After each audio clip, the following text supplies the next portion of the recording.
kajian ilmiah.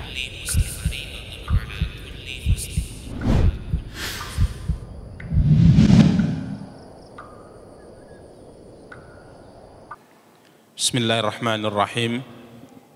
Assalamualaikum warahmatullahi wabarakatuh. Innal hamdalillah nahmaduhu wa nasta'inuhu wa nastaghfiruh wa na'udzu billahi min shururi anfusina wa min sayyiati a'malina. Man yahdihillahu fala mudilla lahu wa man yudlil fala hadiya lahu. Asyhadu an la ilaha illallah wahdahu la syarika lah wa asyhadu anna Muhammadan abduhu wa rasuluh. Salawatu rabbi wa salamuhu alaihi wa ala alihi wa ashabihi wa man ihtada bihadiyihi wastanna bisunnatihi ila yaumiddin wa sallama tasliman katsira. Amma ba'du. Ikhwani wa akhawati kaum muslimin, kaum muslimat, rahimani wa rahimakumullahu jami'ah. Puji dan syukur alhamdulillah senantiasa kita ucapkan untuk Allah atas nikmat dan karunia yang diberikan oleh Allah tabaraka wa taala untuk kita. Salawat beserta salam semoga senantiasa dilimpahkan oleh Allah untuk junjungan dan panutan kita Nabi Allah yang mulia Muhammad sallallahu alaihi wasallam. Ikhwani wa akhawati kaum muslimin, kaum muslimat, rahimani wa rahimakumullahu jami'ah. Pada kesempatan yang berbahagia kali ini kita akan mencoba untuk menyampaikan beberapa permasalahan terkait dengan tentunya sebagaimana tadi disampaikan judul berkaitan dengan tersandranya para penerus.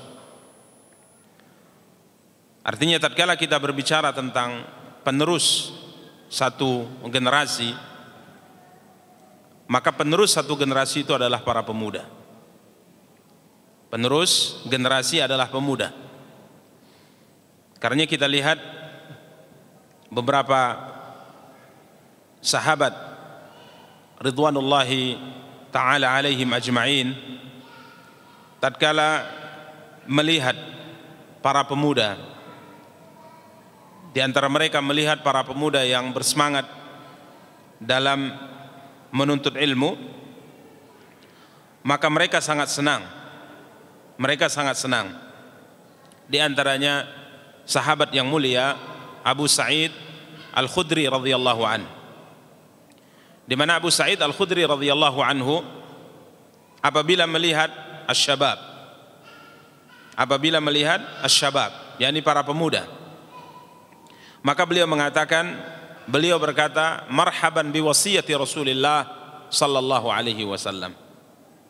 Selamat datang dengan orang-orang yang telah dipesankan oleh Nabi sallallahu alaihi wasallam agar kami nuwassi alakum fil majlis, agar kami melapangkan tempat duduk untuk kamu, artinya mempersiapkan tempat duduk untuk kamu.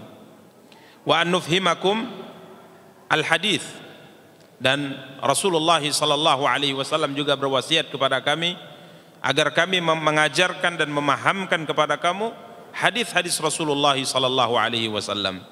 Fa innakum khulufuna, karena kalian wahai para pemuda adalah penerus kami. Kalian adalah penerus kami.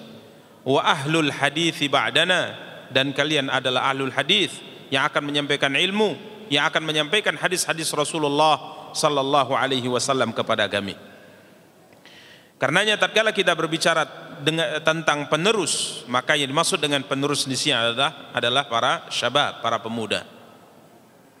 Maka para ikhwah dan para akhwat yang dimuliakan dan dirahmati oleh Allah tabaraka taala, pada kesempatan yang berbahagia kali ini kita akan mencoba untuk menyampaikan beberapa pesan dalam agama kita, khususnya pesan-pesan yang disampaikan oleh Allah tabaraka wa taala dan pesan-pesan yang disampaikan oleh Nabi kita yang mulia sallallahu alaihi wasallam, maupun pesan-pesan kata-kata hikmah, kata-kata bijak yang disampaikan oleh para salaf, para ulama kita rahimahumullahu taala ajmain. Para ikhwah dan para akhwat yang dimuliakan dan dirahmati oleh Allah, sebelum kita menyampaikan pesan-pesan dan nasihat-nasihat tersebut, alangkah baiknya kita mencoba untuk menjelaskan kepada antum semua tentang siapakah yang dimaksud dengan syabab, siapakah yang dimaksud dengan pemuda. Tatkala kita membaca penjelasan-penjelasan para ilmuwan, para ulama dalam mendefinisikan tentang siapakah pemuda itu, maka mayoritas mereka mengatakan bahwa pemuda itu adalah seorang manusia yang sudah mencapai usia baligh, yang sudah mencapai usia baligh. Dan masa muda ini, usia muda ini berlanjut dari semenjak baligh sampai tatkala umurnya mencapai 40 tahun. Tatkala umurnya mencapai 40 tahun. Bahkan sebagian mereka mengatakan bahwa pemuda itu adalah orang yang diawali dari masa baligh dan berakhir sampai masa 50 tahun.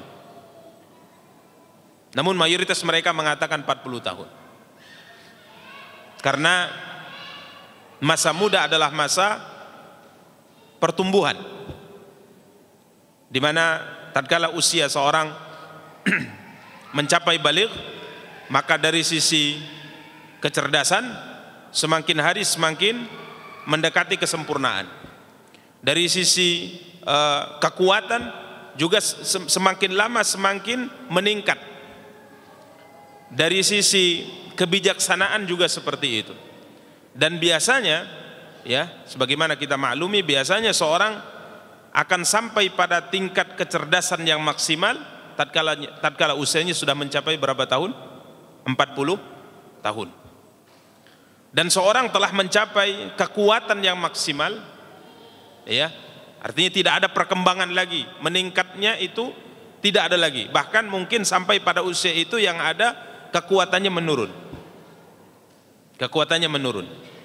Ya, itu sampai usia 40 tahun. Sehingga mayoritas para ulama mengatakan bahwa masa muda itu diawali dari masa baligh dan berakhir di umur 40 tahun. Walaupun sebagaimana kita sebutkan tadi, sebagian mengatakan berakhir di masa 50 tahun. Setelahnya lanjut masa tua. Karenanya para ikhwah dan para akhwat yang dimuliakan dan dirahmati Allah, kalau kita berbicara tentang masa muda seperti ini, maka sebenarnya mayoritas kita masih apa? Masih muda, masih syabab. Ini perlu untuk diingatkan agar yang namanya semangat untuk melakukan banyak hal itu tidak terhalang dengan perasaan bahwa kita sudah sangat tua.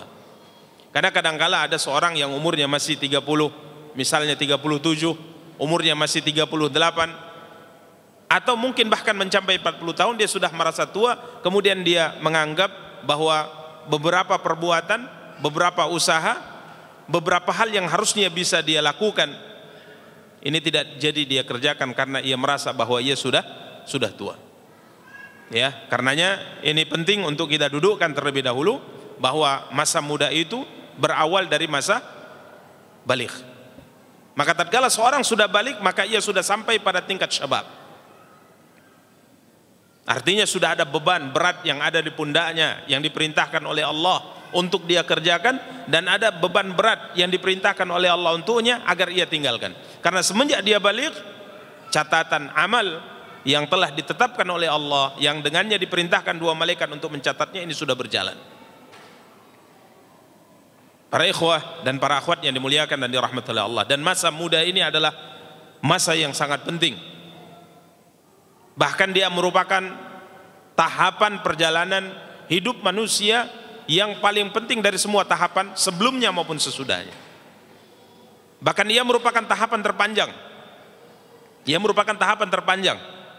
Karenanya para ikhwah dan para akhwat yang dimuliakan dan dirahmati oleh Allah tabaraka wa taala, Islam sangat memperhatikan dan mengingatkan kita semua tentang pentingnya masa muda ini. Maka antum yang hadir tatkala saat ini usianya mungkin 30 tahun atau mungkin di bawah itu 24 tahun atau mungkin 38 atau bahkan sampai 40, bahkan sebagian tadi mengatakan sampai 50. Berarti kalau masih 42, masih 45, masih 47, berarti masih dianggap apa? Masih dianggap muda.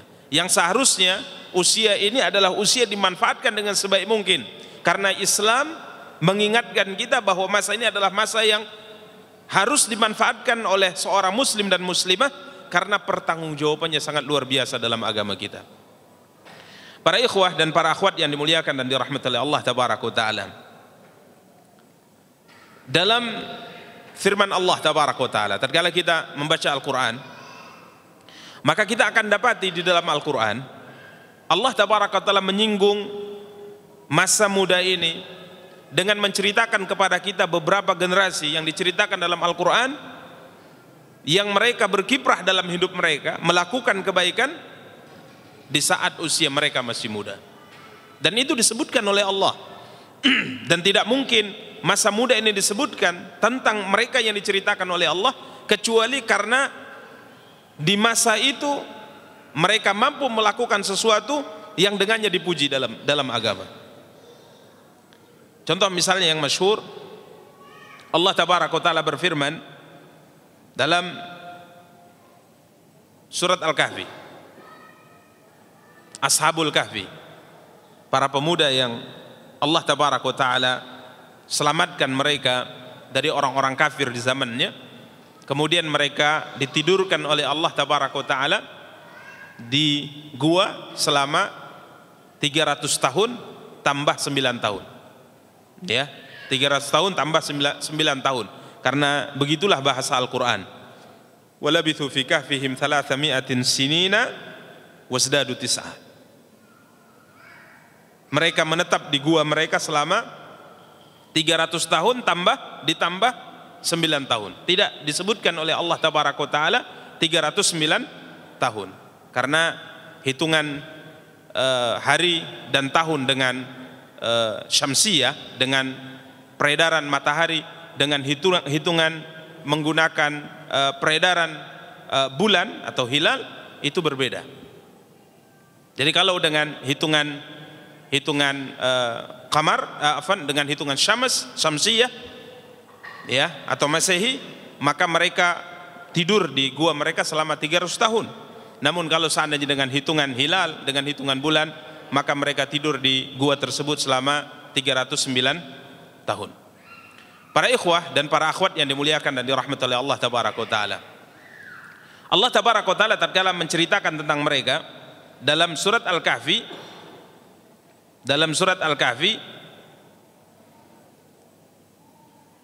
Allah berfirman, A'udzu billahi minasyaitonir rajim, ayat yang ke-13, nahnu naqussu 'alaika naba'ahum bil haqq, nahnu naqussu 'alaika naba'ahum bil haqq, innahum fityatun amanu bi rabbihim wazidnahum huda.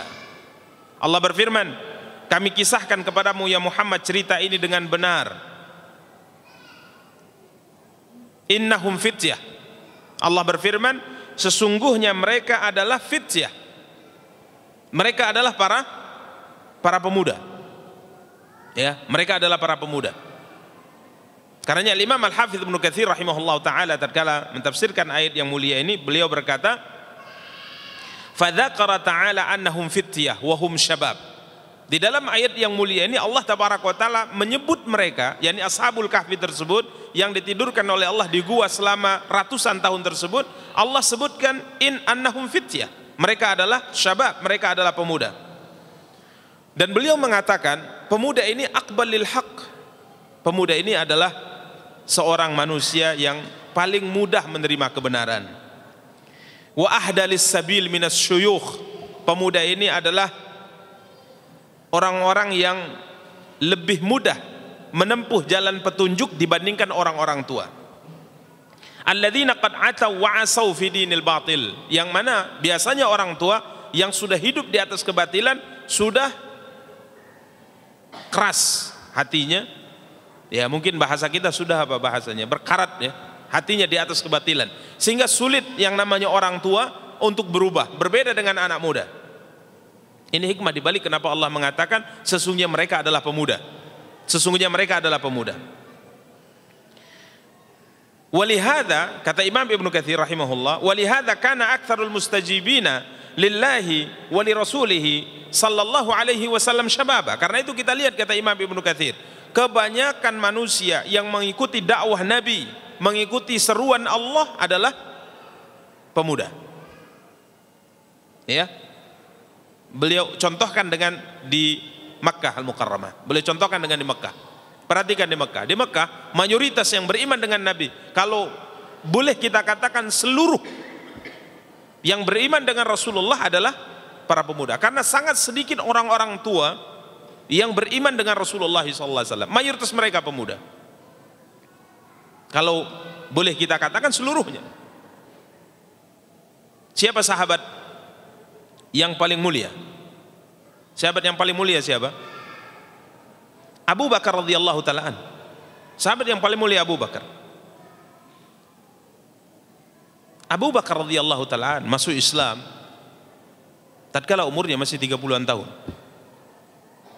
Pemuda. Umar bin Khattab radhiyallahu ta'ala an, sahabat yang mulia kedua. Beliau masuk Islam umurnya belum sampai 30 tahun. Dan kita lihat bagaimana kiprah mereka, bagaimana perjuangan mereka, bagaimana amal ibadah mereka. Ini luar biasa, karena pemuda.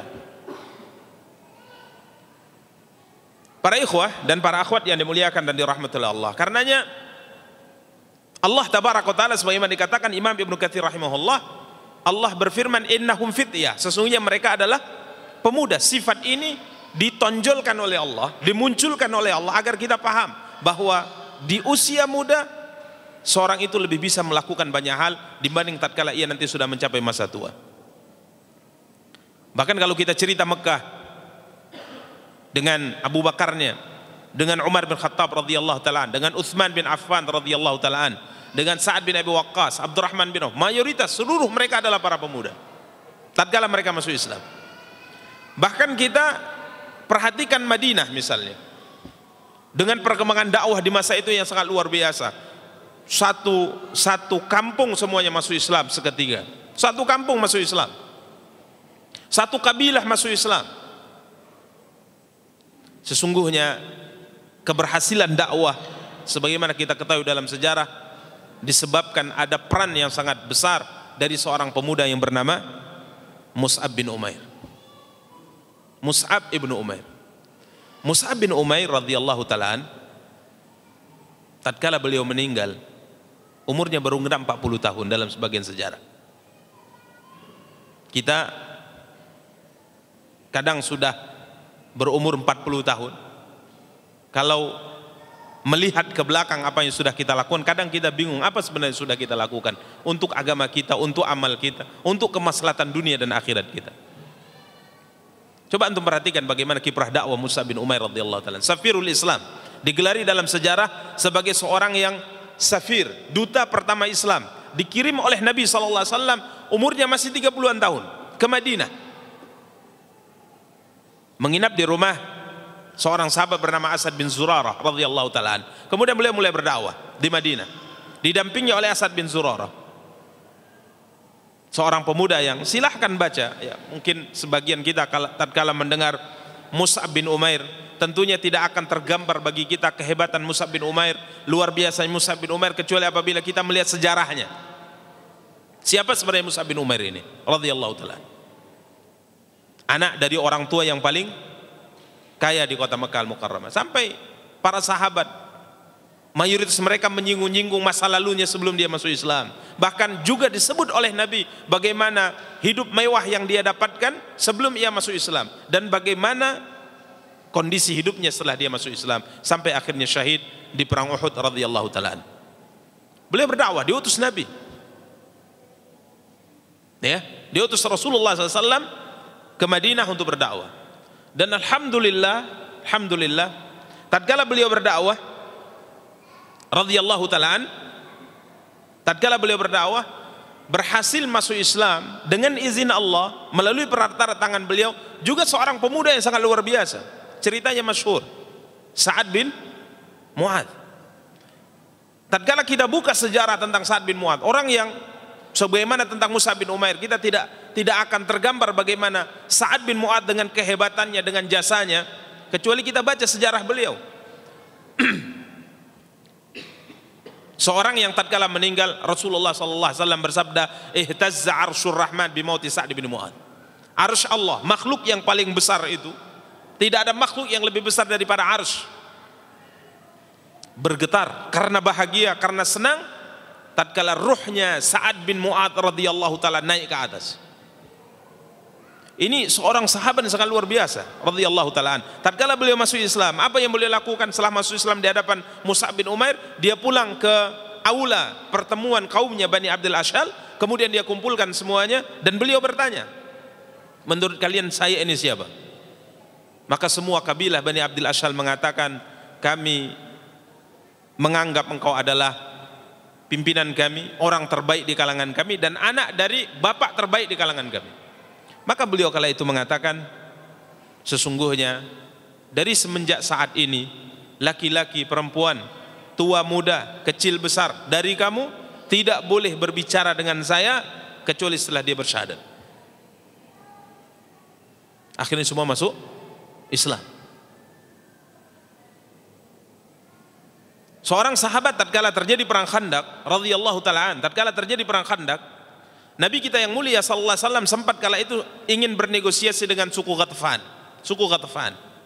Karena pasukan sekutu yang dibawa oleh orang Quraisy itu jumlahnya sangat besar, yang secara hitung-hitungan tidak mungkin kaum muslim menghadapi jumlah pasukan yang sangat besar ini, apalagi orang Yahudi Quraidah di dalam kota Madinah melakukan pengkhianatan. Maka Nabi kala itu berniat bernegosiasi dan beliau sudah lakukan langkah-langkahnya agar suku Ghatfan ini bisa kembali ke kampung halaman mereka dan membiarkan Nabi melawan orang Quraisy yang mungkin jumlahnya hanya 3.000-4.000 pasukan. Padahal jumlah pasukan itu yang di Khandaq dari pasukan sekutu yang menyerang Madinah jumlahnya mencapai 10.000. Dengan catatan Ghatfan pulang nanti sepertiga dari hasil panen Madinah, kurmanya ini akan diberikan para Ghatfan, semacam upeti mungkin, semacam pajak. Dan hampir itu disepakati. Akan tapi kala itu Rasulullah sallallahu alaihi wasallam ingin bermusyawarah dengan tokoh-tokoh Madinah terlebih dahulu dari kalangan para sahabat. Apakah ini disepakati oleh mereka atau tidak? Maka termasuk yang diminta datang adalah Sa'ad bin Mu'adz. Kala itu beliau mengatakan, "Ya Rasulullah, keputusan untuk melakukan perdamaian dengan suku Ghatfan dengan syarat sepertiga hasil panen kota Madinah diberikan kepada mereka, apakah perintah Allah?" Nabi mengatakan, "La, tidak ada wahyu di sini." Atau ini keinginan Anda? Atau sekedar karena Anda kasihan melihat kami selalu diserang dalam kondisi yang sangat terdesak seperti ini? Maka Nabi mengatakan, "Saya merasa iba dengan kalian, ya, karena saat ini 10.000 pasukan hendak menghancurkan kita di Madinah, dan ini adalah kampung halaman kalian, di sini harta kalian, di sini keluarga kalian, dan saya ingin meringankan sedikit daripada tekanan musuh-musuh kita." Maka kala itu Sa'ad bin Mu'adz mengatakan kepada Rasulullah sallallahu alaihi wasallam, "Ya Rasulullah, dahulu sebelum kami masuk Islam, mereka ini tidak bisa menikmati satu butir hasil panen kota Madinah dari kurma kecuali membelinya atau dia datang ke rumah kami menjadi tamu, kemudian kami hibahkan atau kami hadiahkan kepada kami karena sebagai penghormatan untuknya."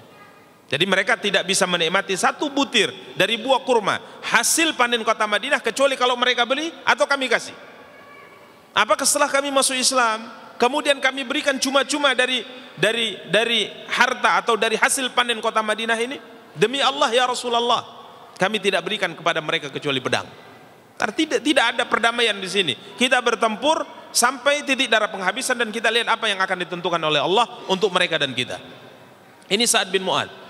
Tatkala beliau meninggal, mungkin kita berpikir orang yang punya suara yang didengar, semua kabilahnya masuk Islam, kemudian punya kemauan yang tinggi, jiwa perjuangan yang sangat luar biasa. Tatkala meninggal, arsy sampai bergetar karena senangnya ruhnya naik ke atas. Mungkin kita berpikir Sa'ad bin Mu'adz adalah sahabat mungkin umurnya 70 tahun, umurnya 65 tahun, sehingga sudah sangat sepuh gitu. Padahal kalau kita buka sejarah, kiranya umur Sa'ad bin Mu'adz tatkala meninggal, sebagian ahli sejarah mengatakan umurnya 37 tahun. 37 tahun. Sa'ad bin Mu'adz. Dan begini kita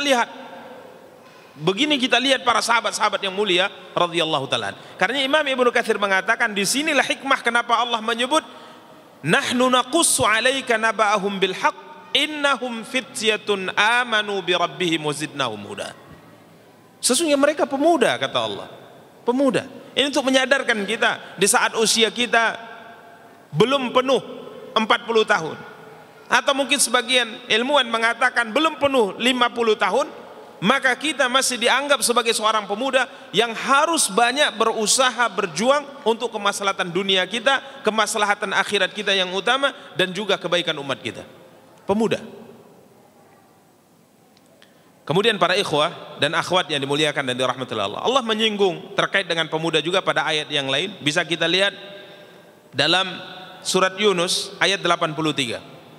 Tatkala Allah tabaraka taala bercerita tentang Nabi Musa alaihi salam yang berdakwah di kalangan Bani Israel di Mesir menghadapi Fir'aun, maka Allah berfirman, "Fama amana li Musa illa dzurriyyatun min qaumihi ala khaufin min fir'auna wa malaihim ayyaftinahum." Maka tidak ada yang beriman kepada Musa,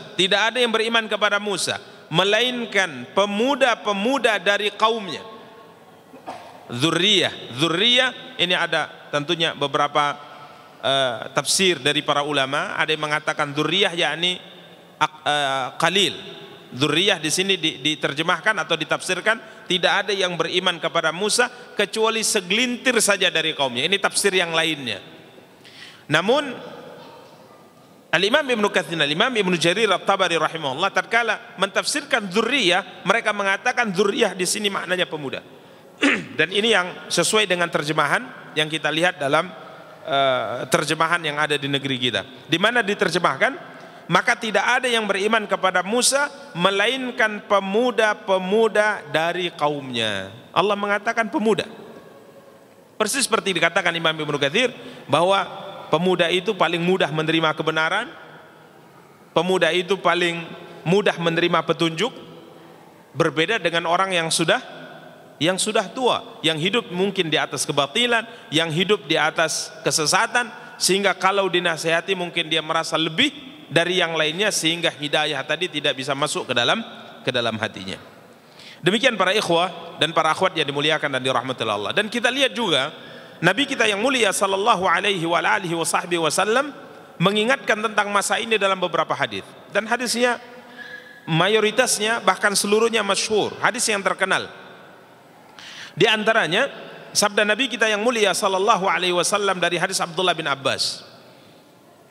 Hadis diriwayatkan Imam At-Tirmidzi.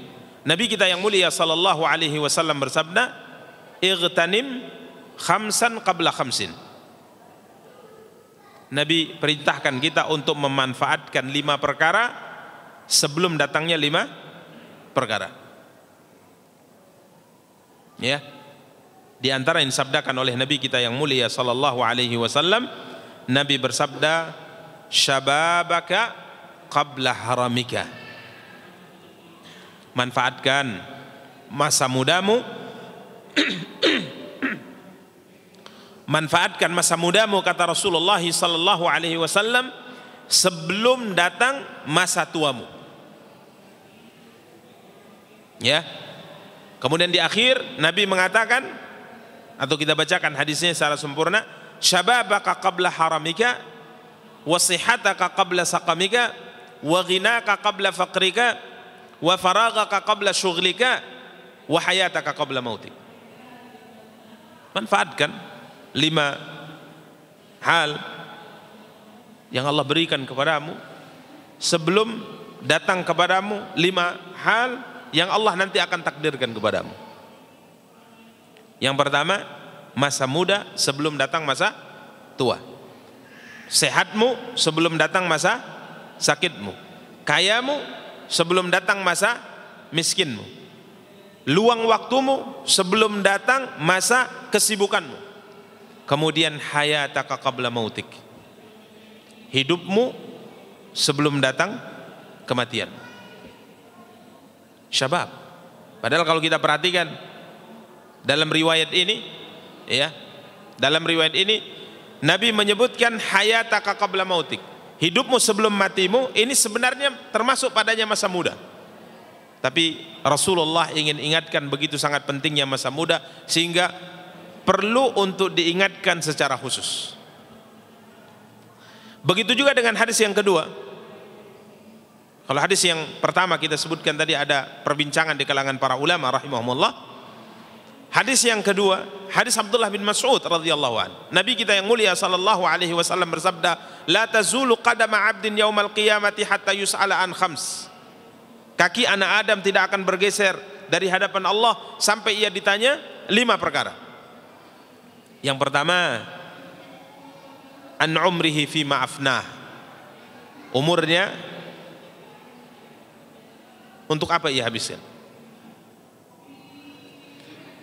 Wa an syababihi fi ma'ablah. Masa mudanya digunakan untuk apa? Coba perhatikan para ikhwan. Pertama ditanya umur, kemudian ditanya masa muda. Padahal tatkala pertanyaannya berkaitan dengan umur, maka ini sebenarnya pertanyaan juga berkaitan dengan masa muda. Tapi kenapa pertanyaan ini diulang, diingatkan oleh syariat? Karena memang masa muda sebagaimana kita sebutkan adalah masa kuat. Masa muda adalah masa di mana seorang mencapai titik kekuatan, kecerdasan, kemauan yang semakin hari semakin meningkat sampai ia sempurna, dan kemungkinan setelah kesempurnaan dia akan turun. Dalam istilah ilmu tafsir sering disebutkan tatkala menyebutkan beberapa ayat dalam Al-Quran yang setelah Allah menyebutkan perkara tadi secara umum, kemudian Allah singgung secara khusus, padahal perkara khusus ini sudah dikandung oleh perkara umum tadi, dan gunanya adalah untuk mengingatkan bahwa yang khusus tadi tatkala diulang kembali penyebutan, bahwa yang khusus tadi memiliki kedudukan yang istimewa. Contoh misalnya tatkala Allah tabaraka wa taala berfirman mengingatkan kita untuk menjaga salat 5 waktu. Allah berfirman, "Hafidhu 'alas salawati was salatil wusta." Jaga olehmu salat 5 waktu dan juga jaga salat wusta. Apa yang dimaksud dengan salat wusta? Salat wusta, salat apa? Salat wusta. Mayoritas ulama di tafsir mengatakan salat asar, walaupun ada pendapat yang lainnya. Namun tafsir salat wusta adalah salat asar disebutkan oleh Ibnu Jarir dan Imam Ibnu Katsir rahimahullah, didukung oleh beberapa riwayat yang sangat banyak bahwa salat wusta adalah salat asar dengan isyarat tafsir dari Nabi langsung.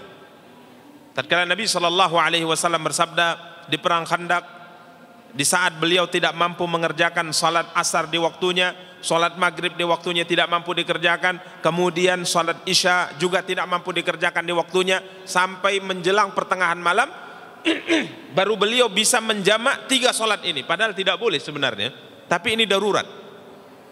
Karena pasukan Ahzab tadi terus berusaha melewati parit yang digali oleh Nabi dan kaum muslimin, sehingga Nabi sibuk menghalangi gerak laju mereka sampai salat asar, salat maghrib, salat isya terlewatkan. Kala itu Nabi sallallahu alaihi wasallam bersabda, "Mala Allahu quburahum wa buyutahum nara kama syaghaluna an salatil wusta salatil asr."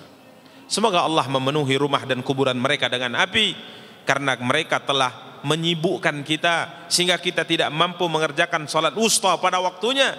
Salat wusta itu adalah salat asar, kata Rasulullah. Coba perhatikan apa yang Allah firmankan dalam surah Al-Baqarah 238. Allah berfirman, "Hafidhu 'ala salawati was salatil wusta wa qumu lillahi qanitin." Jaga olehmu salat 5 waktu. Perintahkan untuk menjaga. Perintahkan menjaga salat zuhur, salat asar, salat maghrib, salat isya, salat subuh. 5 salat yang Allah wajibkan, Allah perintahkan kita menjaganya. Kemudian Allah berfirman, wassalatil wusta. Dan jaga olehmu salat apa? Salat wusta. Perhatikan para ikhwah dan akhwat yang dimuliakan dan dirahmati Allah. Salat wusta, salat asar, kalau ditafsirkan salat asar, maka salat asar ini termasuk salat 5 waktu yang sudah disebutkan oleh Allah pada kalimat sebelumnya.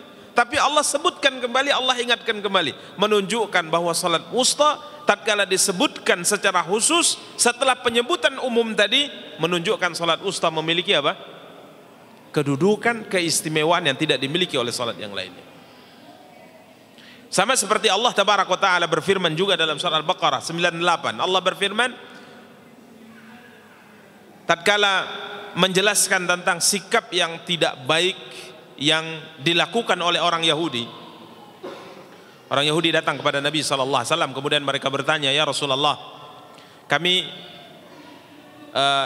ya Muhammad," kata mereka, "Ya Muhammad, kami ingin bertanya kepadamu dengan beberapa pertanyaan. Kalau seandainya pertanyaannya ini engkau jawab dengan benar, maka kami beriman. Maka kami akan beriman." Maka satu persatu pertanyaan itu dijawab oleh Nabi SAW. Namun di pertanyaan terakhir mereka mengatakan ini penentu, ini penentu. Semuanya sudah benar ya Muhammad, tapi ini penentu. Artinya kalau seandainya ini yang terakhir ini pertanyaan pamungkasnya engkau juga benar dalam menjawab, ya benarnya maksudnya sesuai dengan hawa nafsu mereka, maka kami akan beriman. Tapi kalau tidak, maka kami tidak akan beriman. Siapa nabi yang turun kepada, siapa malaikat yang turun kepadamu? Maka Nabi menjawab, Jibril alaihissalam. Karena tidak ada nabi pun kecuali utusan Allah yang Allah kirim kepada nabi tersebut kecuali malaikat Jibril. Maka mereka mengatakan, kata mereka, seandainya Mikail. Ini jawaban tidak benar. Maksudnya tidak benar sesuai dengan hawa nafsu mereka. Karena orang yang sudah hatinya mati, yang benar menurut mereka adalah yang sesuai dengan hawa nafsu mereka. Yang salah menurut mereka yang bertolak belakang dengan hawa nafsu mereka. Ini orang yang sudah hatinya sudah mati. Mereka mengatakan, seandainya yang turun kepadamu Mikail. Karena kami benci dengan Jibril, kami tidak suka dengan Jibril. Maka Allah jawab ucapan mereka ini dengan Allah turunkan kepada Nabi kita yang mulia sallallahu alaihi wasallam beberapa ayat dalam Al-Quran. Di antara surah Al-Baqarah 98 Allah berfirman, man kana aduwwan lillahi wa malaikatihi. Siapa yang memusuhi Allah, memusuhi malaikatnya, berarti termasuk siapa? Jibril. Kul man kana aduwwan lillah. Siapa yang memusuhi Allah, memusuhi malaikatnya.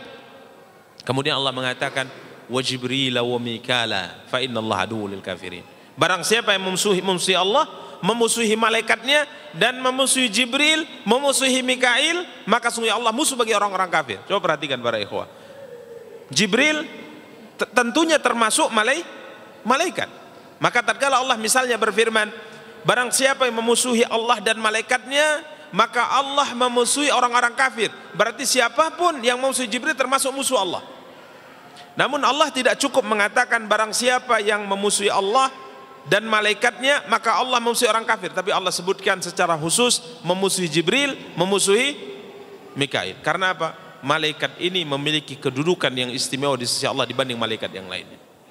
Begitu juga dengan hadis yang sedang kita bahas. Nabi mengatakan tidak akan bergeser kaki anak Adam dari sisi Allah pada hari kiamat kecuali apabila ia selesai ditanya tentang 5 perkara. Umurnya, kemudian yang kedua masa muda. Ini menunjukkan para ikhwah, masa muda yang telah kita sebutkan di awal tadi maksudnya apa? Ini pertanyaannya mengarah ke pertanyaan khusus setelah pertanyaan umum. Maka persiapkan. Dan ingat dari semenjak balik. Umur berapa? Ada yang mungkin balik 12 tahun, ada yang balik 13 tahun, ada yang 14, ada yang 15. Sampai kapan masa ini berakhir? Minimal 40 tahun. Ini masa-masa ini akan diajukan oleh Allah pertanyaan secara khusus. Di saat engkau muda, apa yang kau lakukan? Di saat engkau muda, apa yang kau lakukan? Ini pertanyaan secara khusus. Apa karya yang sudah engkau lakukan dalam urusan agama, untuk kebaikan kehidupanmu di akhirat, untuk kemaslahatan Islam dan kaum muslimin? Apa yang sudah engkau lakukan? Ini pertanyaan khusus akan ditanyakan oleh Allah tabaraka wa taala. Demikian para ikhwah dan akhwat yang dimuliakan dan dirahmati oleh Allah tabaraka wa taala.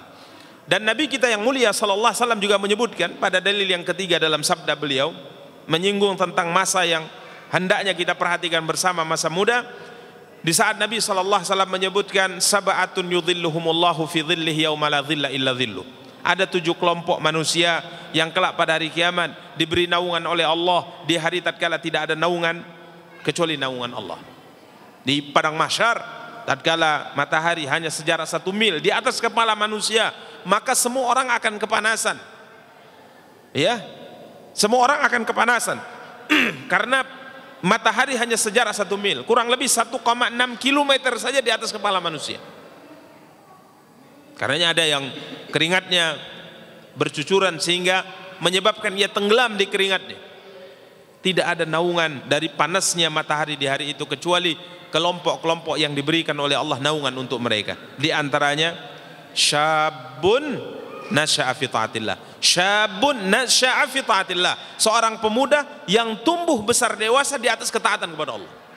Sungguh motivasi dari Nabi agar kita memperhatikan masa muda kita. Karenanya para ikhwah dan para akhwat yang dimuliakan dan dirahmati oleh Allah tabaraka wa taala, para ulama kita menyampaikan beberapa nasihat, beberapa pesan agar kita termotivasi untuk memanfaatkan masa muda ini. Di antara pesan dan nasihat disampaikan oleh para ulama rahimahumullahu taala, karena masa muda adalah masa yang sangat penting dalam kehidupan kita, dan kita semua tahu bahwa waktu itu sangat cepat berlalu, khususnya di akhir zaman. Khususnya di akhir zaman. Karena ini sesuai dengan nubuat yang disampaikan oleh Nabi kita yang mulia sallallahu alaihi wasallam. Waktu itu, umur itu sangat cepat berlalu.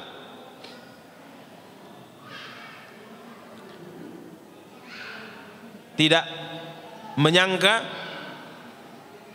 kita saat ini yang umurnya 20-an sudah 25, 24, 27, 29, tidak menyangka ia sudah mencapai umur 28 tahun, 29 tahun, 30 tahun, sepertinya baru tamat kuliah kemarin. Bahkan yang lebih mundur lagi, sepertinya baru tamat SMA kemarin. Sekarang umur sudah 28 tahun. Sudah punya anak sekian. Begitu juga yang umurnya 30-an. Umur sudah 36, 38, bahkan sudah sampai puncak, sedikit lagi sudah berakhir masa muda. Sudah 39,5 tahun. Gak nyangka. Kayaknya baru kemarin saya kerja. Sekarang sudah mencapai 40 tahun. Bahkan subhanallah, tatkala umur kita semakin tinggi, mendekati 50 tahun, uban pun semakin banyak, sepertinya ya Allah, baru kemarin saya nikah, tapi sekarang saya antarkan anak saya untuk pernikahan. Sangat cepat para ikhwah. Hidup itu sangat cepat, khususnya di akhir zaman. Karena ini nubuat Rasulullah. Ada sebuah hadis sering disampaikan oleh para ulama, diriwayatkan Imam Bukhari dalam sahihnya. Rasulullah sallallahu alaihi wasallam bersabda, "Yataqarabuz zaman." Nanti di akhir zaman, ini salah satu di antara tanda hari kiamat. Zaman itu akan semakin mendekat.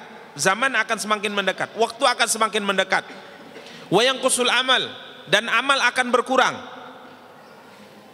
Wa yulqas syuh, dan kekikiran akan semakin merebak di kalangan manusia. Wa tadharul fitan, dan fitnah-fitnah akan terus bermunculan. Wa yakthurul haraj, dan al-haraj akan semakin banyak. Rasulullah sallallahu alaihi wasallam ditanya, apa itu haraj ya Rasulullah? Maka Nabi mengatakan pembunuhan. Dan kalau kita perhatikan satu persatu dari apa yang dinubuatkan oleh Nabi, semuanya sudah terlihat di depan mata kita. Yang pertama, yataqarabuz zaman. Zaman akan semakin mendekat. Sebagian para ulama walaupun ada mentafsirkan dengan tafsir yang lain, tapi mayoritas mereka mengatakan terkait dengan zaman di sini bahwa tahun itu berlalu seperti 1 bulan. 1 tahun seperti 1 bulan. 1 bulan seperti 1 pekan. 1 pekan seperti 1 hari. 1 hari hanya hitungan detik saja seperti. Dan itu kita rasakan. Sekarang kita sudah berada di ujung tahun 2022. Dalam hitungan hari sudah berlalu 1 tahun. Dan kita juga rasakan, baru kemarin sholat Jumat, ini sudah Jumat lagi misalnya. Subhanallah, cepat sekali. Jadi 1 tahun itu seperti 1 bulan, 1 bulan seperti 1 pekan, 1 pekan seperti 1 hari, 1 hari seperti hitungan detik. Kayaknya baru tadi kita bangun subuh, berdoa, kemudian sholat, sekarang sudah maghrib, bentar lagi kita tidur, dalam waktu yang tidak kita sangka kita sudah sampai pada subuh lagi. Yataqarabuz zaman. Yang kusul amal berkurang. Amal berkurang. Para ulama mengatakan ketaatan semakin menurun karena manusia sibuk dengan dunia, kata para ulama. Kita lihat. Orang melakukan ketaatan itu makin lama makin sedikit. Terkait dengan masjid misalnya, semakin banyak masjid yang mewah, tapi semakin sedikit orang yang sholat. Kenapa? Karena orang, kata para ulama, disibukkan semuanya dengan dunia. Wa yulqa syuh, dan kekikiran merebak di kalangan manusia. Bukan hanya kikir dalam urusan agama, tapi kikir juga dalam urusan dunia. Para ulama tatkala mensyarah ilmu akhirat yang pada dasarnya tidak boleh untuk disembunyikan, itu pun disembunyikan. Begitu juga dengan ilmu dunia. Begitu juga dengan ilmu dunia. Ya, disembunyikan. Padahal walaupun hukum asalnya mubah, tapi manusia sekarang berpikir kalau ia ajarkan orang terkait dengan urusan dunia atau ilmu dunia, pasti akan berkurang rezekinya. Ini menunjukkan merebaknya al-bukhl. Sehingga seorang punya harta tidak mau berbagi kepada orang-orang miskin. Wa tadharul fitan, dan fitnah semakin banyak bermunculan, termasuk fitnah adanya gempa, termasuk fitnah adanya banjir, termasuk fitnah adanya kerusakan-kerusakan berkaitan dengan paham-paham yang tidak benar, semakin merebak. Ini nubuat Rasulullah. Maka para ikhwah dan akhwat yang dimuliakan dan dirahmati Allah, para ulama mengingatkan kepada kita manfaatkan masa muda. Kenapa? Karena waktu itu sangat cepat berlalu. Makanya kalau antum-antum saat ini masih 20-an, ini kesempatan yang sangat baik untuk berpacu dengan waktu. Dan kalau masih 30-an, masih mending. Masih mending. Sekalipun mungkin kita sebutkan tadi sudah 39,5, kita katakan masih ada 6 bulan lagi antum berpacu untuk memanfaatkan kekuatan, kemampuan antum untuk menggapai kebaikan dunia dan akhirat. Karenanya di antara diingatkan para ulama di masa muda adalah ibadah secara khusus menuntut ilmu. Ini di antara yang sangat diingatkan para ulama. Manfaatkan masa muda untuk beribadah. Karena kalau sudah sampai pada masa tua, kekuatan untuk beribadah itu sudah menurun. Sudah menurun. Begitu juga menuntut ilmu. Kita pahamlah. Semua kita pasti menyadari. Ilmu itu di antara yang dibutuhkan adalah apa? Hafalan. Karena Imam Ibn Abdul Bar rahimahullah pernah berkata, al-ilmu bit-ta'allumi wal-hifzi wal-itqani wat-tafahumi. Ilmu itu didapat dengan belajar, menghafal, tekun, dan berjuang untuk memahami. Jadi yang pertama ada keinginan belajar, kemudian menghafal. Dan biasanya orang-orang yang berada di masa muda, kekuatan hafalannya itu jauh berbeda dari orang yang sudah sampai pada usia tua. Karena orang-orang tua kalau misalnya ada program halaqah untuk menghafal Quran, program untuk belajar bahasa Arab, orang-orang tua sambil diajari kadang mereka tersenyum-senyum sendiri. Nyetor pekan ini, ditanya, ayo setorkan. Aduh Ustaz, mencoba untuk menghafal 1 surat baru, 5 surat yang lalu sudah hilang lagi. masa tua. Mencoba menghafal 5 mufradat, 10 mufradat pekan lalu yang sudah dihafal sudah hilang lagi Ustaz. Masa tua. Ini sunnatullah. Makanya kalau kita masih berada di usia muda, manfaatkan kesempatan untuk menuntut ilmu dengan sebaik-baiknya. Ibadah, tingkatkan ibadah. Seorang salaf pernah berkata,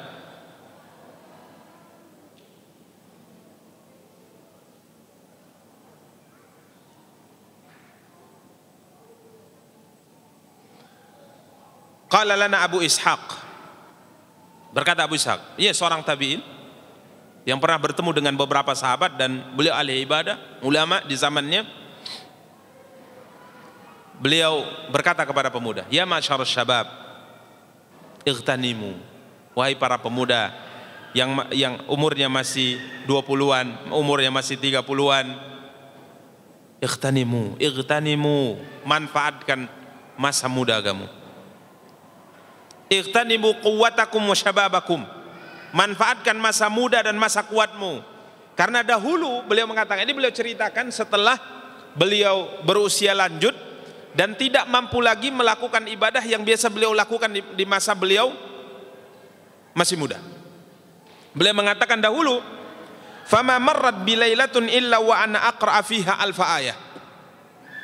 Tidak ada satu malam yang aku lalui di saat aku masih kuat, masih muda, kecuali aku mampu membaca 1000 ayat. Sehingga kalau dihitung-hitung 7 hari sekali atau 7 malam sekali beliau khatam Quran. Di saat beliau masih muda. Di saat itu beliau membacanya di dalam salat malam. Berarti berdirinya panjang. Salat 1 pekan, 7 malam, khatam Quran 30 juz. Kita khatam dalam salat 30 juz dalam 1 bulan, merasa hebatnya luar biasa. Itu perjuangannya juga luar biasa susahnya. Kemudian beliau mengatakan, beliau melanjutkan perkataannya, wa inni la aqra'ul baqarah fi raq'ah. Bahkan di masa aku masih kuat dan masih muda, surat Baqarah 2 juz lebih itu saya baca dalam 1 rakaat. Dan aku juga berpuasa di bulan-bulan haram. Berpuasa 3 hari dalam 1 bulan. Puasa, memperbanyak puasa. Aku mampu melakukan aku mampu memperbanyak ibadah puasa di saat aku masih muda dan masih kuat. Makanya kalian wahai pemuda, manfaatkan masa muda kalian untuk ibadah kepada Allah, kata beliau. Kalau sekarang ditanya oleh para pemuda saat itu, sekarang engkau wahai syekh, wahai alim, sekarang apa yang bisa engkau lakukan? Beliau katakan, sudah lemah seperti ini, paling pun yang bisa aku lakukan salat malam dan 1 malam itu hanya bisa baca surat Baqarah dengan Ali Imran saja.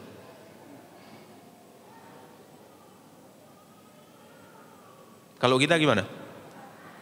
Casingnya muda ya, tapi hakikatnya apa? Tua. Kalau kita 11 rakaat itu yang kita baca apa? Al-Kautsar ya. Apalagi? Yang pendek-pendek, dipilih yang pendek-pendek saja. Beliau di masa tua mengatakan, kalau sekarang saya sudah tua ini, paling pun yang mampu saya lakukan, kalau dulu 1 rakaat itu Baqarah Ali Imran, saya lakukan, saya bisa melakukannya. Tapi kalau sudah tua sekarang 11 rakaat atau berapa rakaat salat tahajud, salat malam, saya hanya mampu membaca Baqarah dengan Ali Imran saja. Enggak sanggup lebih dari itu. Allahu Akbar. Maka beliau pesankan, ightanimu, manfaatkan masa kuat dan masa mudamu. Karena dalam contoh ibadah, seorang pemuda bernama Abdullah bin Amr bin As radhiyallahu taala, Nabi berkata kepadanya, saya mendengar engkau ini berpuasa setiap hari ya, kata Rasulullah. Saya dengar engkau berpuasa setiap hari. Ya. Maka Nabi SAW arahkan beberapa bimbingan kepadanya sampai akhirnya Rasulullah SAW bersabda, aku juga mendengar bahwa engkau mengkhatamkan Quran 1 malam sekali khatam. Maka dia mengatakan, benar ya Rasulullah. Maka Nabi berpesan, aku takut nanti berlalu umurmu ini, engkau tidak mampu lagi melakukan perkara itu. Karena dalam Islam yang dipentingkan itu istiqamah. Tapi istiqamah usahakan jangan yang rendah antum pilih. Minimal dalam 1 malam surat Al-Ikhlas saya baca. Ini bukan target namanya. Minimal dalam 1 malam saya baca surat Al-Ikhlas. Jangan, ini target terlalu apa? Rendah. Masa cita-citanya masuk ke surga Firdaus targetnya hanya baca surat Ikhlas. Ya, walaupun kita katakan surat Al-Ikhlas memiliki keutamaan yang sangat luar biasa, tapi ini memperbanyak amal ibadah di sisi Allah. Maka Nabi mengatakan, saya takut berlalu masa engkau lelah sehingga engkau merasa bosan membaca Al-Quran khatam setiap 1 malam. Maka coba engkau baca, khatamkan Quran sebulan sekali, 1 bulan sekali khatam. Maka coba perhatikan apa kata sahabat Abdullah bin Amr bin As. Ya Rasulullah, da'ni atamatta'u biquwwati wa syababi. Ya Rasulullah, izinkan aku untuk bersenang-senang dengan masa kuatku dan masa mudaku dalam beribadah kepada Allah. Ini subhanallah. Kalau kita kan berbeda. Kok main game saja kamu? Namanya masih muda. Allahu Akbar. Sahabat ini pola pikirnya berbeda. Dia ingin memanfaatkan masa mudanya bersenang-senang untuk melakukan ibadah kepada Allah. Dan dia tahu nanti kalau sudah berlalu masa muda, dia tidak mampu lagi melakukan hal ini. Maka Rasulullah SAW bersabda, faqra'hu fi 10. Jangan, kalau memang engkau mampu lebih dari itu, coba engkau khatamkan Quran 1 kali dalam setiap 10 hari. 1 kali dalam setiap 10 hari. Jangan setiap malam khatam. Maka kembali sahabat ini mengatakan, ya Rasulullah, da'ni atamatta'u biquwwati wa syababi. Ya Rasulullah, aku lebih dari itu, aku bisa lebih dari itu. Izinkan aku untuk bersenang-senang dengan masa kuat dan masa mudaku dalam beribadah kepada Allah, khususnya membaca Al-Quran. Maka Nabi SAW katakan, faqra'hu fi 7. Khatamkan Quran setiap 7 malam sekali. Dan jangan kau tambah dari ini. Subhanallah. Ini contoh Abdullah bin Amr bin As radhiyallahu ta'ala. Masa muda dimanfaatkan untuk apa? Ibadah kepada Allah. Kemudian nuntut ilmu. Kita sebutkan tadi, nuntut ilmu memang yang paling baik dilakukan di masa muda.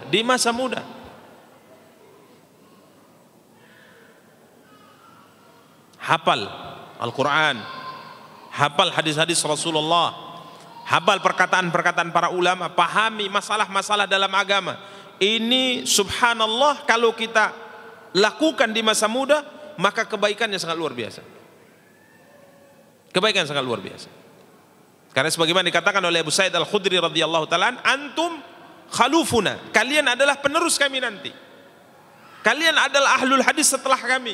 Maka beliau katakan, marhaban, selamat datang. Rasulullah memerintahkan kami untuk memberikan tempat luang untuk kalian bisa duduk dan bisa belajar bersama dengan kami.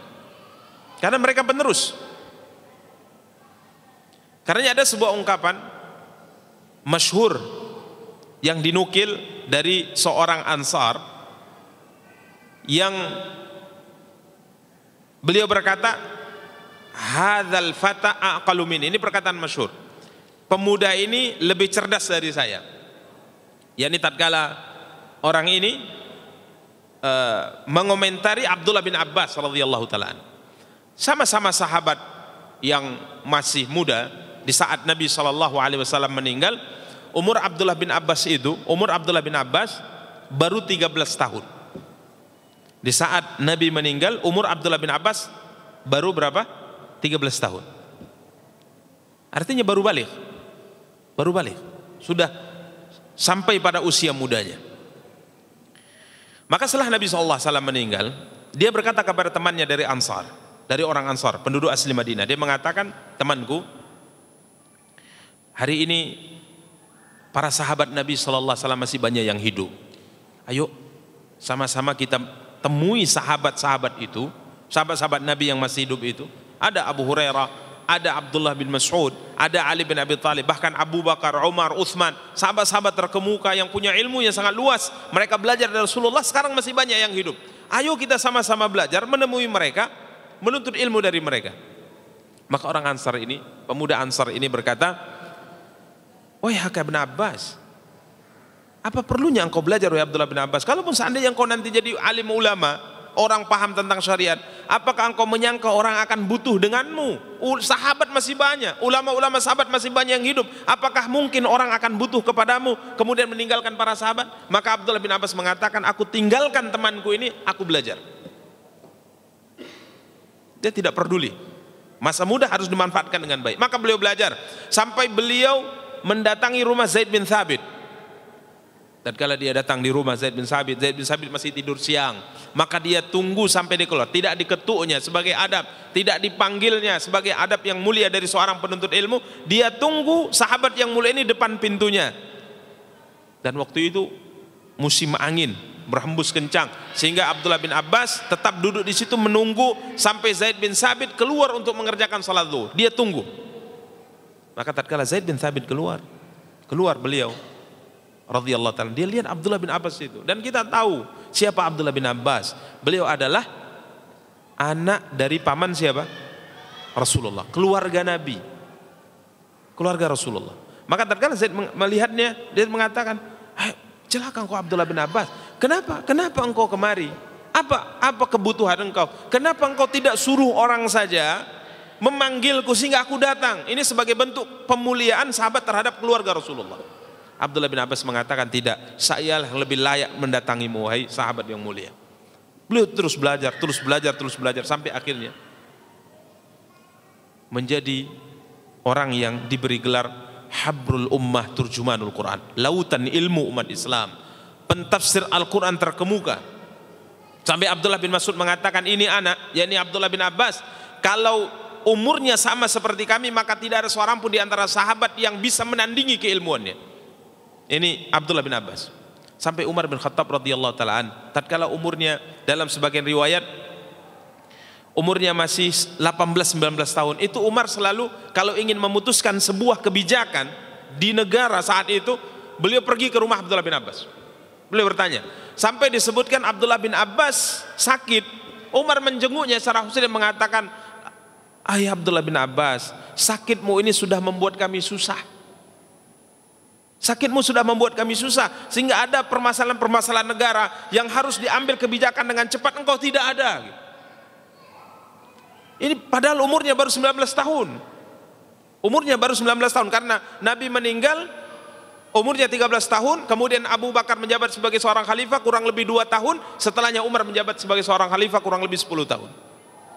Ini Abdullah bin Abbas. Sehingga orang-orang tua dari kalangan sahabat kalian sampai memprotes. Kenapa engkau hadirkan Abdullah bin Abbas dalam rapat khusus yang engkau lakukan dengan kami wahai Amirul Mukminin, sedangkan anak-anak kami yang lain tidak engkau hadirkan? Maka sahabat Ansar, pemuda Ansar tadi yang diajak belajar oleh Abdullah bin Abbas, melihat bagaimana kiprah Abdullah bin Abbas setelahnya, beliau mengatakan, hadzal fata aqalu minna, aqalu minni, ini pemuda lebih cerdas dari saya. Pemuda ini lebih cerdas dari saya. Dia manfaatkan masa mudanya untuk menuntut ilmu syariat. Demikian para ikhwah dan para akhwat yang dimuliakan dan dirahmati Allah. Sekalipun kalau mungkin ada di antara antum yang sudah tidak muda lagi, bukan berarti menuntut ilmu itu tidak wajib bagi antum. Atau jangan sampai antum putus asa. Maka sering ana sampaikan sebuah perkataan yang sering dihafal oleh kita dulu waktu awal-awal belajar, at-ta'allumu fi syighar, at-ta'allumu fi sigari kan naqshi 'ala al-hajar, wa at-ta'allumu fil kibari kan naqshi 'ala al-ma'. Menuntut ilmu di masa kecil bagaikan memahat di atas batu, menuntut ilmu di masa tua bagaikan mengukir di atas air. Menuntut ilmu di masa kecil seperti mengukir di atas batu, artinya tidak hilang-hilang. Menuntut ilmu di masa tua seperti mengukir di atas air. Maka kita katakan potongan yang pertama dari perkataan yang kata orang bijak ini tidak benar. Ya, tidaklah separah itu juga orang tua dalam menuntut ilmu. Tapi tetap kita katakan masa muda adalah masa yang hendaknya diperhatikan oleh setiap muslim, dimanfaatkan untuk ibadah, dimanfaatkan untuk menuntut ilmu. Karena sungguh demi Allah, setelah kita tua, kita tidak mampu lagi melakukan ibadah sebagaimana kita lakukan di masa muda. Setelah tua, kita tidak mampu lagi belajar sebagaimana kita lakukan di masa muda. Karenanya, sekalipun mungkin sebagian kita ada masa-masa muda yang mungkin tinggal sekian tahun lagi, maka manfaatkan sebaik mungkin untuk berkiprah, untuk melakukan perkara yang menantangkan manfaat, khususnya untuk agama, untuk akhirat kita, sebagai bekal pertemuan kita dengan Allah Tabaraka wa Ta'ala. Demikian para ikhwah dan akhwat yang dimuliakan dan dirahmati oleh Allah Tabaraka wa Ta'ala. Ada beberapa poin lagi yang hendak kita sampaikan, tapi waktu sudah menunjukkan pukul 17.53 ya. Dan insyaallah pada pertemuan-pertemuan di lain waktu mungkin bisa kita lanjutkan beberapa nasihat yang disampaikan oleh para ulama terkait dengan hendaknya seorang muslim memanfaatkan masa mudanya. Di antaranya adalah jauhi taswif, perkataan saufa, nanti. Ini hendaknya dijauhi. Kalau ada niat melakukan sebuah kebaikan, jangan ditunda. Karena ini memang penyakit manusia, khususnya penyakit manusia yang berada di masa muda. Tatkala ingin taubat, nanti. Ada keinginan untuk belajar, nantilah bulan depan saya mulai menghafal surat ini. Ya, mau ibadah, nanti tidur dulu biar lebih semangat lagi. Kan banyak seperti kita, orang-orang seperti kita ini melakukan seperti itu. Dia sudah terbangun, sudah waktunya hendak melakukan salat, tapi dia mengatakan 5 menit lagi ya, atau 10 menit lagi pas nanti sudah semakin kuat, akhirnya lewat waktunya. Ini kata saufa, ini musibah yang menimpa manusia, khususnya kita di masa muda. Karena Allah berfirman, sabiqu, bersegeralah, kata Allah, sari'u. Kita diperintahkan bersegera untuk melakukan kebaikan. Jadi tatkala kita sudah sadar ini adalah masa muda kita harus memanfaatkan sebaik mungkin, maka jangan ditunda lagi. Apa yang bisa kita lakukan untuk kebaikan dunia dan akhirat, maka kita lakukan. Demikian para ikhwah dan para akhwat yang dimuliakan dan dirahmati oleh Allah Tabaraka wa Ta'ala, apa yang dapat kita sampaikan pada kesempatan yang berbahagia kali ini. Mungkin ada 5 menit lagi waktu, kita persilahkan kalau ada yang perlu ditanyakan ya. Wassallallahu ala nabiyina Muhammadin wa ala alihi wa sahbihi wa tabi'in wa akhiru da'wana alhamdulillahi rabbil alamin. Taib, menyinggung tentang apa yang Allah Tabaraka wa Ta'ala firmankan tentang Ashabul Kahfi yang tertidur di gua ratusan tahun. Maka pertanyaannya, Allah Tabaraka wa Ta'ala sebutkan dalam Al-Quran, di antara yang bersama dengan mereka adalah seekor anjing. Sayaquluna, mereka, ada sebagian mereka mengatakan jumlah mereka ada 5 orang, yang ke wasadisuhum kalbuhum, dan yang keenam adalah anjingnya. Wa yaquluna sab'atun wa thaminuhum kalbuhum, dan ada yang mengatakan 7 orang, yang ke-8 anjingnya. Pertanyaan, apakah anjing ini yang disebut oleh Allah dalam Al-Quran mendampingi Ashabul Kahfi? Apakah tamsil, sebuah perumpamaan yang hakikatnya bukan anjing, atau bagaimana? Maka jawabannya hakikatnya anjing, Pak. Jadi memang Allah Tabaraka wa Ta'ala menceritakan bahwa anjing ini menyertai mereka. Jadi pendapat yang sahih wallahu ta'ala, karena ini tidak dibantah oleh Al-Quran, Allah berfirman, wa yaquluna sab'atun wa thaminuhum kalbuhum qur rabbi a'lamu bi'iddatihim ma ya'lamuhum illa qalil. Jumlah mereka adalah ini, 7 pemuda, dan yang ke-8 adalah anjingnya. Jadi benar-benar anjing hakiki, yang sampai Allah mengatakan bahwa anjing ini juga ditakdirkan oleh Allah Tabaraka wa Ta'ala bersama dengan mereka. Kemudian posisi tidur anjing ini juga berada di mulut gua, di pintu gua, sehingga siapapun, diceritakan oleh Allah dalam Al-Quran, siapapun yang ingin masuk ke dalam, tatkala melihat anjing ini akan merasa takut, pasti akan pergi, tidak jadi masuk. Ini diantara hikmah, ya, anjing tadi bersama dengan mereka, sehingga menghalangi siapapun yang hendak masuk ke dalam gua tersebut. Jadi benar-benar anjing. Karenanya sebagian ulama menarik sebuah kesimpulan untuk direnungkan, bahwa berteman dengan orang baik, insya Allah ini juga akan mempengaruhi kita. Ya, jadi anjing ini anjing adalah binatang yang paling najis, ya, binatang yang paling najis, di mana Nabi SAW menyebutkan, idza walagal kalbu fi ina'i ahadikum falyaghsilhu sab'an. Apabila seekor anjing menjilat bejana salah seorang di antara kamu, maka hendaknya dia mencuci bejananya sebanyak 7 kali. Berbeda dengan najis yang lain. Najis yang lain dicuci sekali, sudah hilang najisnya, maka bejana tadi atau benda tadi kembali menjadi suci. Tapi kalau najis anjing tidak cukup dicuci 1 kali, 7 kali, bahkan diantaranya harus menggunakan tanah atau disamak bahasa kita. Tapi binatang yang paling najis ini tatkala bergabung dengan orang-orang saleh, maka subhanallah Allah sebut dalam Al-Quran penyebutannya, sab'atun wa thaminuhum kalbuhum, 7 orang dan yang ke-8 adalah anjingnya. Maka ini juga yang tadi kita sebutkan, di antara pesan para ulama kepada pemuda,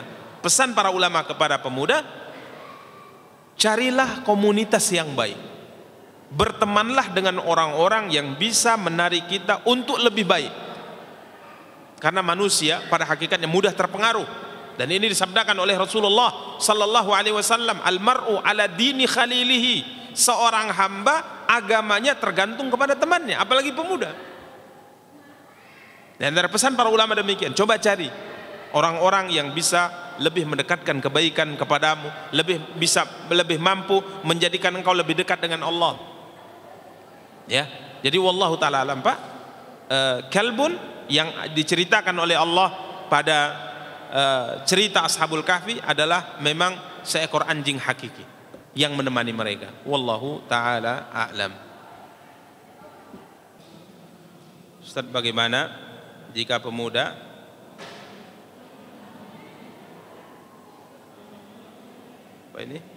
memanfaatkan masa mudanya dengan bekerja karena merasa kuat sehingga lupa untuk menyiapkan waktu ke majelis ilmu? Mohon penjelasannya. Taib, para ikhwah dan para akhwat yang dimuliakan dan dirahmati oleh Allah, perlu untuk memberikan penjelasan kepada para pemuda dengan penjelasan yang benar. Inilah hikmah dibalik perkataan Abu Sa'id Al-Khudri tadi.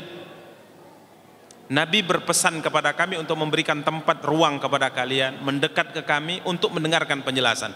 Bahkan sebagian sahabat mengatakan, kami lebih senang tatkala kalian duduk kemudian paham apa yang kami jelaskan, daripada kalian pulang masih ada keraguan atau tidak paham.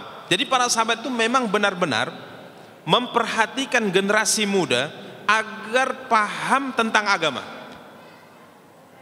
Artinya mereka perlu perhatian khusus, karena kita ceritakan tadi, kita sebutkan tadi, dari masa balik sampai 40 tahun. Taruhlah kita katakan masa balik diawali umur 14 tahun. Ini biasanya anak-anak muda yang umur 14 tahun baru balik, mereka masih ingin mencari jati diri mereka, masih sangat labil. Maka perlu bimbingan ke mereka, pendidikan ke mereka, pengarahan ke mereka, agar mereka tahu daripada tujuan hidup ini. Apa tujuan hidup kita? Makanya kalau seandainya ditanyakan bagaimana jika pemuda sangat memanfaatkan masa mudanya dengan bekerja karena merasa kuat sehingga lupa untuk menyiapkan waktu ke majelis ilmu, Maka ini biasanya pemuda yang seperti ini tidak tahu tujuan hidup. Kita harus pahamkan tujuan hidup kita itu apa. Sehingga Syekh Abdul Razak bin Abdul Muhsin dalam karya beliau Wasaya Lisyabab, wasiat-wasiat mesti diperhatikan para pemuda. Di antaranya pesan seorang salaf agar para pemuda ini memperhatikan kehidupan akhirat lebih daripada kehidupan dunianya.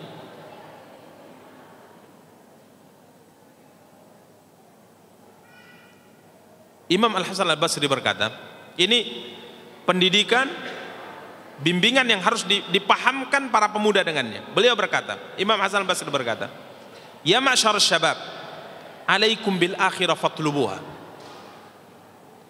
Hendaknya kalian mengejar akhirat. Orientasi utama kalian dalam kehidupan wahai para pemuda, hendaknya akhirat, kehidupan akhirat. Fakatsiran ra'aina man talabal akhirah fa'adrakaha ma'ad dunya.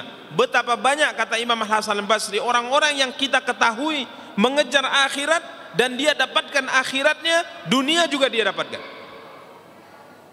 Subhanallah. Betapa banyak kami lihat orang yang orientasinya akhirat, tapi bukan berarti dia tidak bekerja. Tujuan utamanya adalah akhirat. Dia berusaha juga, tapi akhirat tidak dia lupakan. Contoh tadi, dia bekerja juga tapi menuntut ilmu, jangan dikesampingkan. Jangan kemudian kita berkata, ya mumpung masih muda, saya punya cita-cita, punya rumah, punya kendaraan, punya ini, nanti kalau sudah umur 40 tahun baru saya belajar. Ini tidak tahu tujuan hidup. Bisa saja sampai umur 40 tahun waktu mau belajar, sebagaimana cerita kita tadi, hafal satu surat kemarin 2 surat yang dihafal sudah lupa. Atau dia belum mencapai 40 tahun sudah game duluan, sudah meninggal. Bisa terjadi, ya, bisa terjadi. Karena beliau mengatakan, orientasikan tujuan hidup kalian wahai para pemuda untuk akhirat. Karena banyak sekali saya lihat orang-orang yang orientasi tujuan hidupnya adalah akhirat, dia dapatkan akhiratnya, ilmunya bagus, ibadahnya bagus, dunia juga Allah baguskan. Ini kata beliau, wa ma ra'ayna ahadan talabad dunya fa'adraka al-akhirah ma'ad dunya. Tapi tidak pernah dalam hidup saya, beliau sudah tua saat itu, ulama besar yang tahu informasi yang disampaikan oleh generasi-generasi di zaman itu, saya tidak pernah dengar seorang pun yang orientasinya dunia kemudian dia mendapatkan akhirat bersama dengan dunianya. Tak ada. Kalau masa muda dihabiskan untuk bekerja, dunia, mungkin dunia dapat tapi akhirat tidak didapat. Jarang, bahkan beliau katakan tidak pernah kami lihat orang yang orientasinya dunia kemudian dia dapatkan akhirat. Tapi banyak yang kami lihat orientasinya adalah akhirat, dia dapatkan akhirat, bersama itu dia dapatkan apa? Dunia. Dan ini selaras dengan apa yang disabdakan oleh Nabi kita yang mulia sallallahu alaihi wasallam dalam hadis. Walaupun hadis ini diperselisihkan oleh para ulama tentang kesahihannya, Nabi bersabda, barang siapa yang menjadikan, kalaupun bukan kita katakan sabda Nabi, ini kata bijak, barang siapa yang menjadikan akhirat tujuan utamanya, jama'allahu alaihi syamlah, Allah akan satukan perkaranya, wa atathud dunya wa hiya raghimah, dunia akan datang kepadanya sekalipun dia tidak mau. Allah akan jadikan kekayaan di antara kedua belah matanya dan akan datang kepadanya dunia sekalipun dia tidak mau, tapi dunia akan mengejarnya kalau tujuannya adalah akhirat. Namun sebaliknya, barang siapa menjadikan tujuan utamanya adalah dunia, maka Allah jadikan kemiskinan berada di antara kedua belah matanya. Semakin dihabiskan waktunya bekerja, semakin kurang apa yang dia dapat.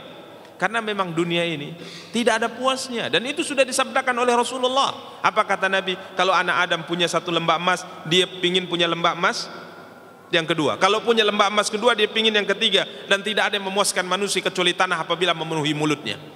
Silakan pergi antum ke dataran tinggi Brastagi, berhenti antum di salah satu di antara lembahnya, antum lihat berapa besarnya lembah tadi. Kemudian berfikirlah dengan sabda Rasulullah, kalau lembah yang antum lihat besar ini semuanya penuh emas, hitungannya bukan kiloan lagi, mungkin ton. Kalaupun antum punya emas 1 lembah itu, taruh misalnya 1 juta ton antum punya emas, antum ingin punya ton-ton emas yang lain. Karena dunia tidak akan pernah mengakhiri angan-angan antum. Maka Nabi mengatakan Allah akan menjadikan kefakiran berada di antara kedua belah matanya, dan tidak akan datang dunia kepadanya kecuali yang sudah Allah takdirkan kepadanya. Mau kerja siang sampai sore, bahkan nambah malam sampai pagi, dunia yang datang kepada antum adalah dunia yang sudah Allah takdirkan. Makanya kalau ada orang mengatakan manfaatkan masa muda untuk bekerja karena masih kuat, ini berarti tidak tahu tujuan hidup. Maka perlu diberi bimbingan, diberi arahan bahwa kita hidup di dunia ini tujuannya adalah wa ma khalaqtul jinna wal insa illa liya'budun, beribadah kepada Allah. Wallahu taala alam. Cukup. Oke. Kita cukupkan pembahasan, semoga ada faedahnya. Kita tutup dengan kafaratul majlis. Subhanakallahumma bihamdika asyhadu an la ilaha illa anta astaghfiruka wa atubu ilaik. Wassalamualaikum warahmatullahi wabarakatuh.